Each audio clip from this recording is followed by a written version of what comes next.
Hey guys, saw a crazy play. Had to borrow it real quick. Got bottom of the first, two runners on, two outs, 1 and 2. Benj at the plate, trying to make something happen. Field is wet. Field is wet.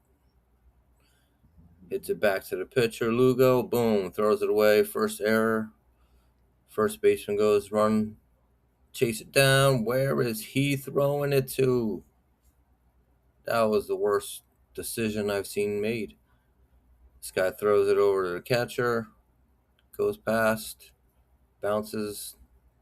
Is that the second baseman? Is all right. Where is this first baseman throwing it to here? That's crazy.